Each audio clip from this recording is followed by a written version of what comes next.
نتمنى تكونوا مزيانين ان شاء الله وتكونوا في احسن الاحوال يا ربي. اليوم غندير معكم الحلوه ديال نواه كوكو والكونفيتير ديال المشماش اللي كتجي زوينه بزاف، وصراحه من افضل الكاطو او الحلوه اللي كتعجبني بزاف، وكتكون كنديروها سواء في العيد ولا دوز اتاي كتجي زوينه. المهم كمقادير غنحتاجوا 4 ديال البيضات، 2 خمارات حمر، 2 خمارات بويض يعني سكر فاني، 2 بويض، ليمون شيميك 2 ديال 8 غرام، 2 كيسان ديال الزيت و2 كيسان ديال السكر ومعلقه عسل، معلقه كبيره. المهم البنات انا اي حاجه غادي نديرها غتشوفوها معايا. واحد القبيصه ديال الملح،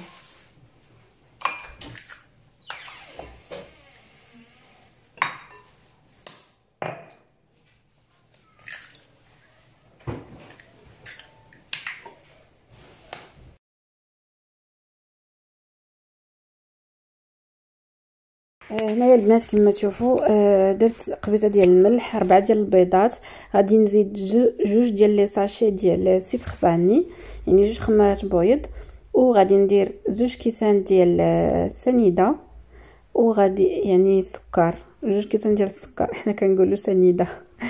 المهم انا غادي نحاول نخلط مزيان هاد الخليط ديالي، وغادي نزيد عليه بما نخلطو شي شويه، وغادي نزيد عليه معلقه كبيره ديال العسل. البنات المعلقه ديال العسل هي اللي كتخليه يجي لنا هشيش بزاف وكيجي فيه واحد الطراوه هائله الصراحه.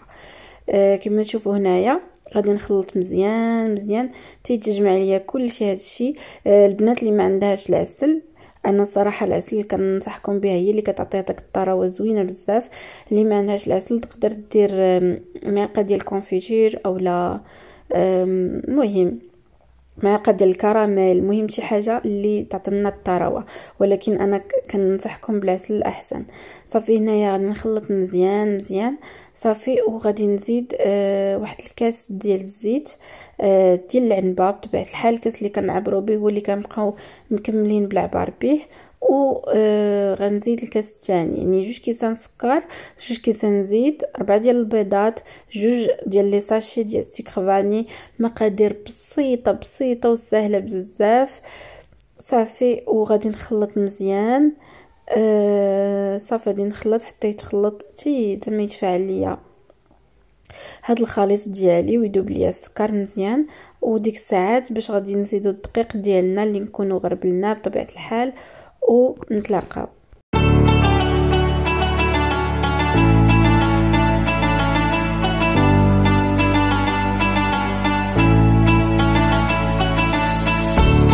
البنات غادي نزيدو الدقيق ديالنا، كنبقاو نزيدو هكا بالقياس.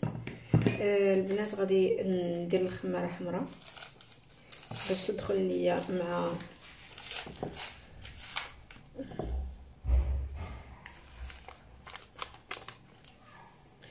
درت الخماره الحمراء الاولى، وغادي نزيدو دابا الخماره الحمراء الزوجه.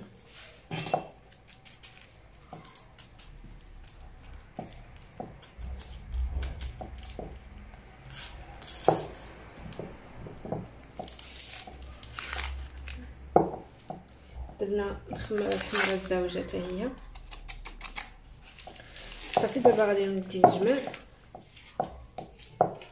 انا كنزيد الدقيق حتى يبان ليا بلا الخليط ديالنا ما يكونش قارح، كيجي شويه جاري.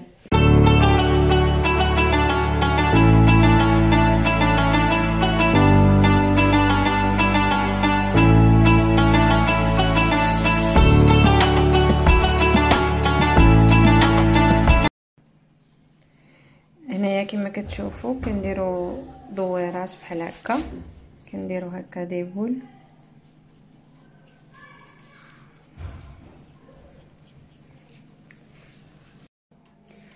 كنديرهم في اللاطه ديال الفران بحال هكا صافي. وغادي نديروهم في الفران يطيبوا لنا، نشعلوا ليهم غير من التحت اون فوا يشدوا ريصانهم شويه صافي، ونزيدوا لهم نطلعوا لهم الفوق. هنا البنات كما كتشوفوا راه خرجناه من الفران بحال هكا. كتبقاو ديروه هو سخون باقي سخون، كتديروه في الكونفيتير ديال المشماش. هذا الكونفيتور ديال المشماش صون منزلي.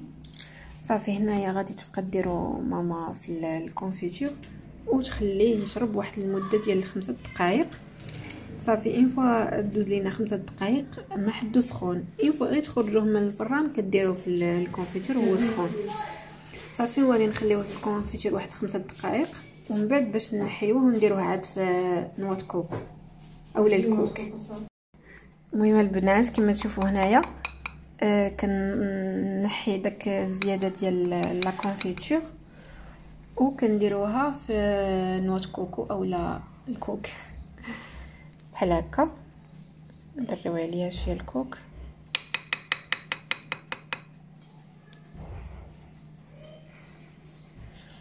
فاش كديروها وهي سخونه كتجي هشيشه لداخل بزاف.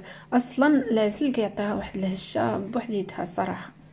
صافي هنا نقلعو داك الزياده ونحطوها لنا في طبسي يكون نقي بحال هكا.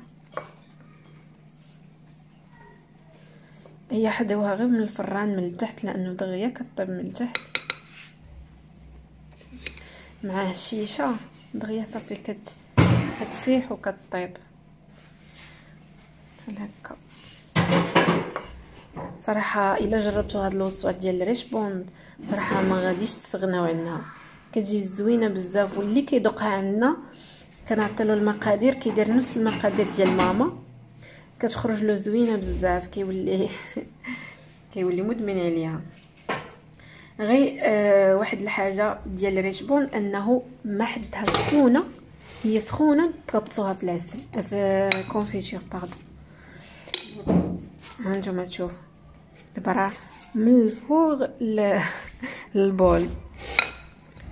صافي المهم غادي نكملوا بحال هاد الطريقه ونتلاقاو في التالي باش تشوفوا الوصفه ديالنا في الطبق النهائي. نتمنى يعجبكم الفيديو ديال اليوم، صراحه كيجي زوين بزاف كيجي هشيش. نتمنى يعجبكم الفيديو ديال اليوم وما تبخلوش عليا بجام واشتراك. المهم كيجي هشيش غنوري لكم كيفاش كيجي. شفتوا